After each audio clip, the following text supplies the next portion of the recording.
کیا انسان ماں باپ کے علاوہ اپنے بہن بھائیوں کا بھی مکلف ہے، یعنی ان کا ذمہ دار ہے؟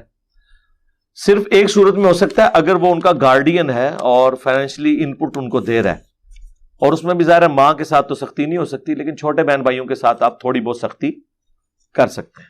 لیکن جو اللہ کے حضور پکڑ ہے آپ کی رعیت میں جو چیز شامل ہے نا جی، وہ آپ کے اپنے بیوی بچے ہیں.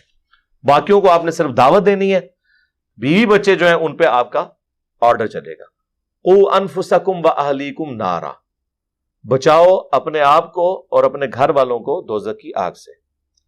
قرآن و سنت کی تعلیمات میں گھر والوں سے مراد بیوی بچے ہوتے ہیں.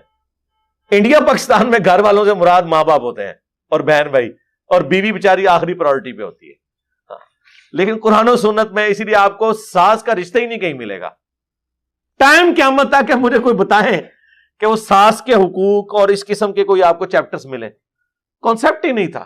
جس کی شادی ہوئی انڈیپینڈنٹ ہو جائے، کیونکہ اب اس نے بھی تو اپنی زندگی گزارنی ہے نا. باقی کمبائنڈ فیملی سسٹم کی ایک اپنی برکات ہے، کمزوریاں اپنی جگہ ہیں، اس کی برکات اپنی جگہ. لیکن یہ کوئی اس طرح کی چیز نہیں ہے کہ آپ کی بیوی نے آ کے آپ کے ماں باپ کی خدمت کرنی ہے. کیوں؟ آپ کے ماں باپ کی خدمت آپ نے کرنی ہے. آپ کی بیوی نے اپنے ماں باپ کی خدمت کرنی ہے، یا آپ کے ساتھ اس نے جو اس نے سلوک کرنا ہے اور آپ نے اس کے ساتھ کرنا ہے. کرٹسی میں کوئی کرتی ہے، بہت اچھی بات ہے، کرنا چاہیے.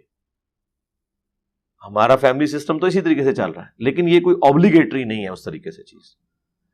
آرڈر آپ کا رعیت جو ہے نا وہ آپ کے بیوی بچے ہیں، ان پہ آپ کا آرڈر چلے گا. وہ سنن ابی داؤد میں حدیث ہے، جب بچہ 7 سال کا ہو جائے تو اسے نماز کا حکم دو، 10 سال کا ہو جائے تو مار کے پڑھاؤ. لیکن یہ آپ اپنی اولاد کے ساتھ تو کر سکتے ہیں جس کے آپ مالک ہیں، لیکن اپنے آپ چھوٹے بہن بھائیوں کی اگر آپ اس طریقے سے مار پٹائی شروع کر دیں گے تو وہ کچھ عرصے ہی برداشت کریں گے. اولاد تو ظاہر برداشت کرتی ہے، وہ ماں باپ کو جس طرح سمجھ رہی ہوتی ہے، دیکھ رہی ہوتی ہے اس میں. ویسے تو آج کل اولاد بھی بڑی مشکل سے ہی برداشت کرتی ہے. پہلے تو تھا کہ آپ نے ماں باپ کے سامنے اف نہیں کرنا، اب تو اولاد کے سامنے بھی اف نہیں کرنا. ٹھیک ہے.